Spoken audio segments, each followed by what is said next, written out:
Janet, I had fun today. The food at the restaurant was delicious.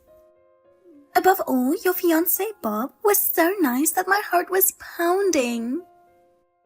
Susan, you were very excited today.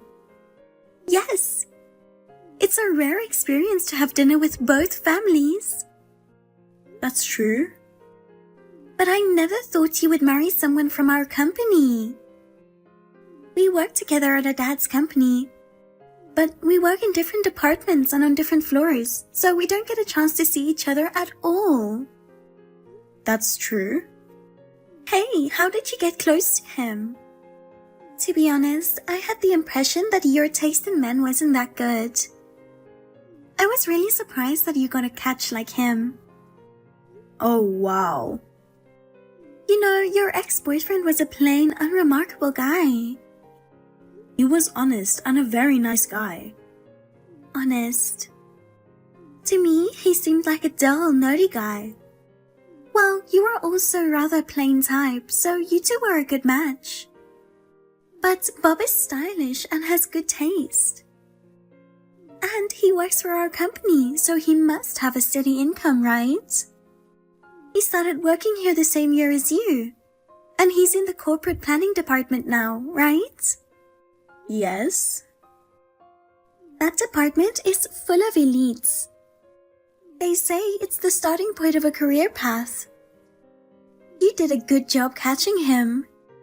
He's too good for you. Tell me, how did you get him? How? We just happened to be next to each other at a company party and hit it off. He and I both enjoy watching movies. We started talking about movies, and we decided to go to the cinema together. And you guys have become an item. After all, it's more fun to be with someone who has the same interests as you. Well, I'll ask him to go to the movies next time. What? You mean the three of us, including me, right? No way. It's just me and him. Huh? After the movie, we'll go out for a drink, and maybe we'll get to know each other better.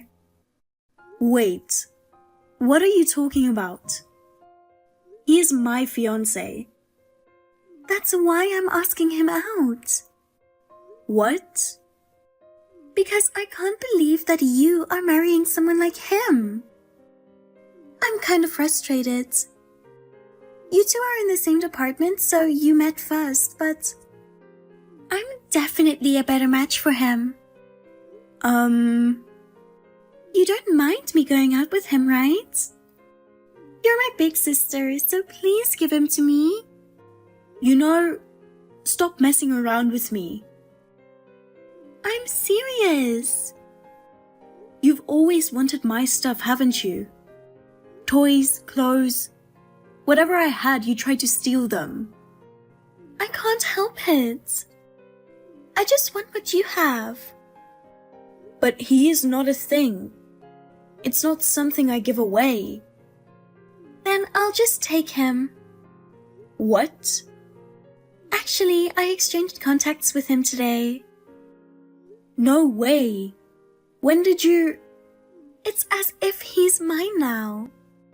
We work at the same company, just on different floors. There's plenty of opportunities. Give me a break. Do you even know what you're doing? I mean, are you hiding something from him? Hiding? About your chronic disease. That's... I knew you were hiding it.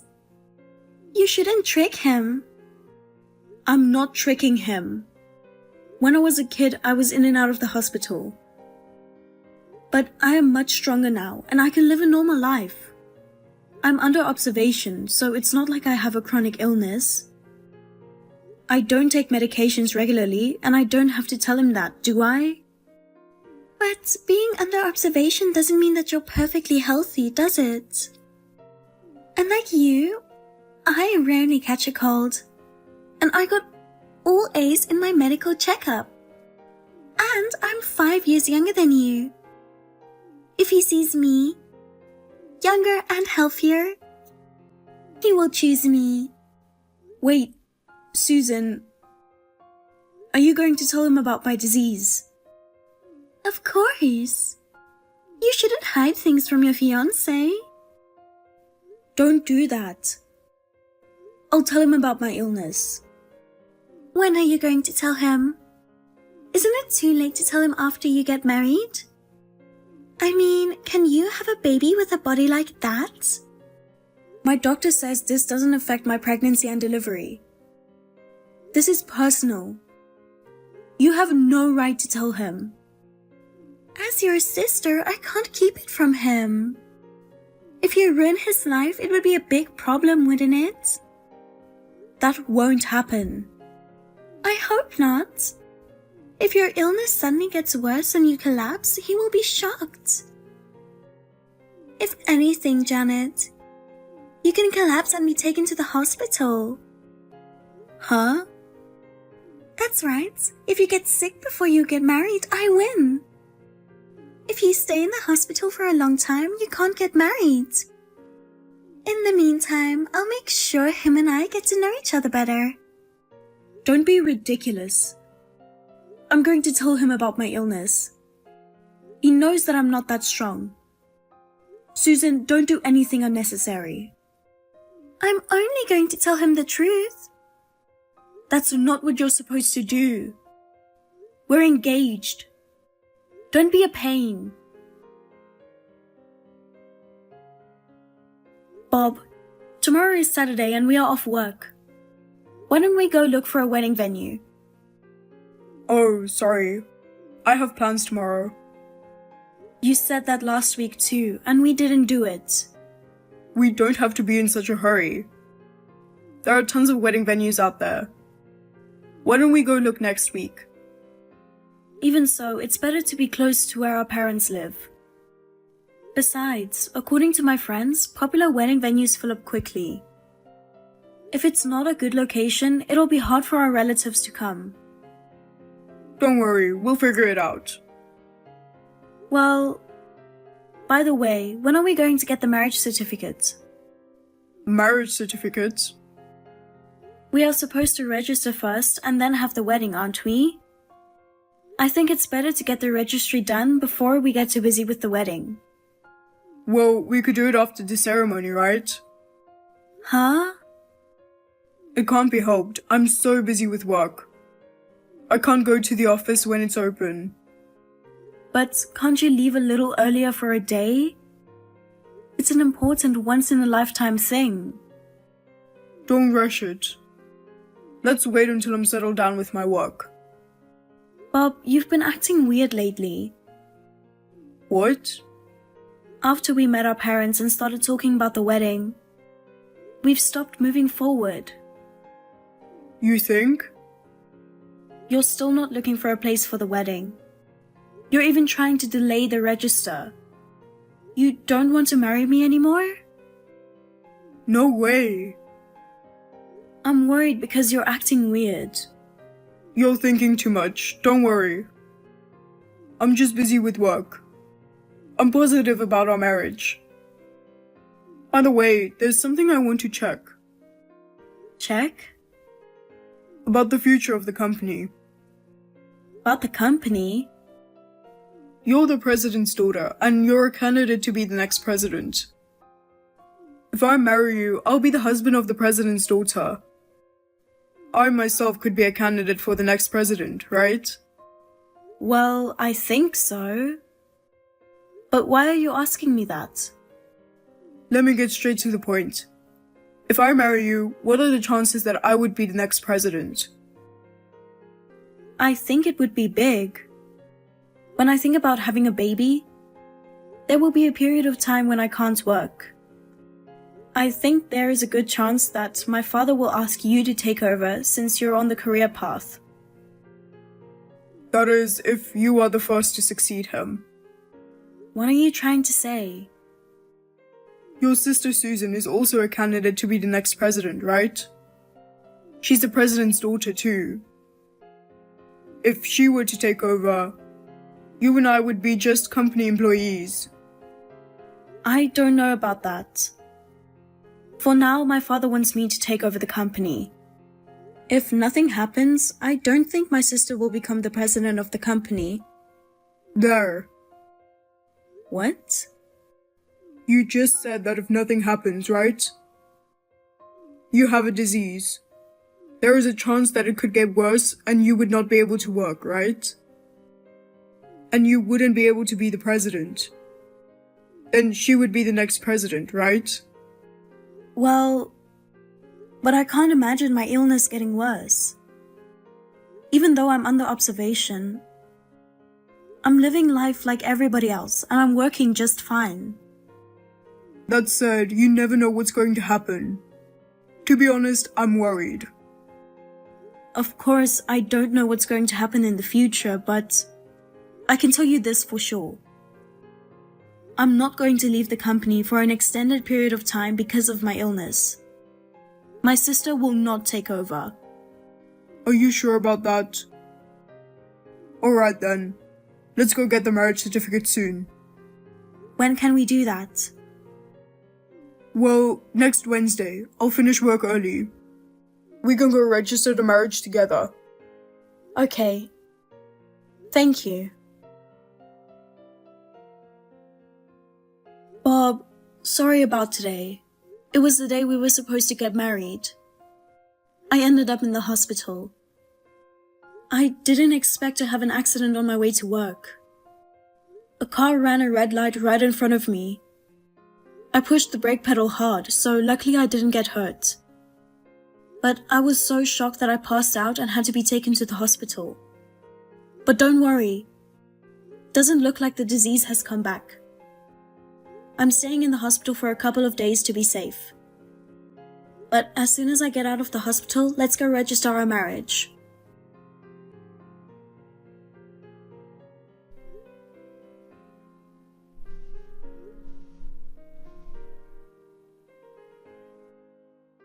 Bob, what the hell is this? I just got back from the hospital. All your stuff is gone. What's going on? Ever since I got admitted to the hospital, you haven't answered my phone calls. You haven't responded to my text at all. Oh, you're out of the hospital? Bob, where are you now? I moved out. Huh? And also, I already submitted the marriage certificate. Wait a minute, what do you mean? You've already registered our marriage? But you moved out? We haven't registered our marriage yet, have we? I had an accident on my way to work on the day we were supposed to get married. I'm telling you, it's not the marriage certificate with you. What do you mean? I got married to Susan, and what I submitted was my marriage certificate to her.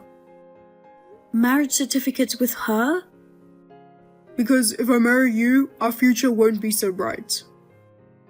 What are you saying? Don't tell me you think I'm serious with you. What? Who would want a plain and uninteresting girl like you? I prefer a younger and prettier girl. Like Susan. What? Then why didn't you ask her out first? The only reason I approached you was because I wanted to be the company president. You said you're going to take over your father. I thought that if I married you, I might have a better chance of becoming the president down the line. That's why I proposed to you, and now here we are. You said that your illness couldn't get any worse, but you got hospitalized. It wasn't because of my illness. I just fainted from the shock of the accident that happened right in front of me. But that doesn't change the fact that you collapsed. That means you're weak. On the other hand, Susan, who's healthy and strong, is more likely to succeed him, right? I chose her because it would be the quickest way to become the next president of the company. You mean you didn't want to marry me? You're just realizing that now? Well, I got locked out. After we got married and you become ill, it would have been a disaster if I had to take care of you in bed. Wow. I didn't realize you felt that way. You're just the company president's daughter. And a possible successor. I feel sorry for you. You ruined your life on the day you were going to marry. But it's your own fault for being sick, so don't blame me, okay? I have the right to live happily. That's why I got engaged to your sister. I'm going to cut you off. Stay in the hospital for the rest of your life. You'll regret it. What? I'm not going to regret anything. I'm going to marry Susan and become the president. I'm telling you, don't depend on me for help afterwards. That's my line. Stop acting tough. See you later.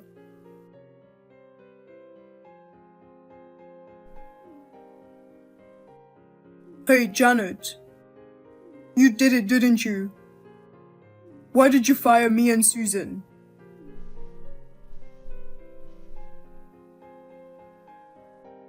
Don't ignore me. Say something. I mean, where are you right now? I went to our old apartment. It was empty. I went back home. What? Home? Because I'm about to take over from my father. I have to study. Huh? Wait a minute. You got sick. It's the healthy Susan who's going to take over. Huh? What are you talking about? I told you before that she won't take over, didn't I? But... She'll never be able to succeed her father. That won't happen. Why? Because my father is angry with her. He said there is no way she would take away her sister's fiancé. I can't hand over my company to that kind of person. So he has decided to kick my sister out of the company and out of the house. Kick her out of the house? He's going to completely cut her off. Wait a minute. Then what about the assets she was supposed to get? There's no such thing. Huh? My father's consulted his lawyer friend and they're working on a procedure so that none of it will be given to Susan. You're kidding. He's kicked her out of the company and now she's a stranger who wants nothing to do with our family. Bob, you were told to leave the company too, right? I don't agree with that. This is an unfair dismissal. Oh my father didn't fire you. He just tried to demote you to a depopulated area. That's like firing. I can't just go from one career path to the grave. But you're the one who pissed him off. You're the one who tipped him off. I didn't do anything. Bullshit. He was with me the day I got out of the hospital. What? My parents picked me up from the hospital when I got out. That's why my father saw all of your messages on my phone. Oh no. My father and mother were both appalled. They said they didn't think you were such a scumbag. So he tried to send you to a remote place so he wouldn't have to see you. But you turned it down and quit, didn't you? You can't call it an unfair dismissal. I'd rather quit than be sent to that place. Well, whatever the case may be, it doesn't change the fact that you guys quit on your own accord. Good luck. I'll take over from my father and make the company even bigger. Wait. Let's go get the marriage certificate now. Huh? I was wrong. I should have trusted my first instinct and married you after all. The person I really love is you. She seduced me and I got confused. I love an honest woman like you more than a frivolous woman like her. I'm really sorry. Let's get back together. Hey, let's get registered and go look for a wedding venue too. I can't wait to see you in your wedding dress. You'd look great in any dress. Idiot.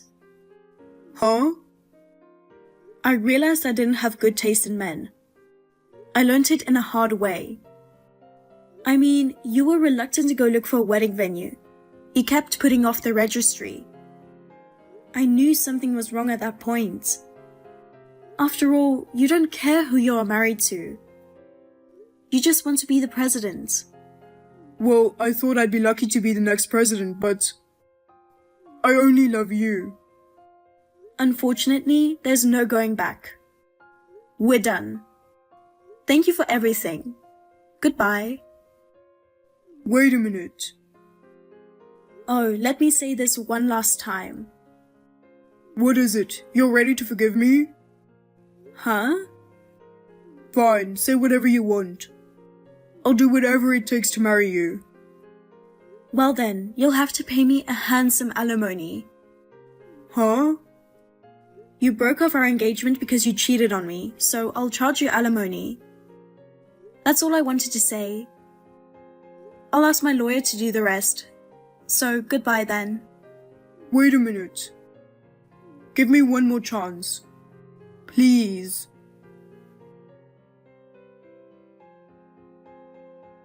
After that, Bob persistently tried to get me back together. I blocked both his phone calls and his texts, and asked my lawyer to take care of the rest. The divorce was finalized, and Bob and Susan were charged alimony. I am now learning company management under my father as the next president. I have not been in touch with Bob and Susan at all since the divorce. The rumor has it that they both had trouble finding new jobs. They are both working multiple jobs to make ends meet. Bob approached Susan for the purpose of becoming a company president, so he no longer has a reason to be with her. It seems there is no love between them. However, Susan is not willing to let him leave her because she needs Bob's money to survive. It seems that they are living a life far from a happy marriage.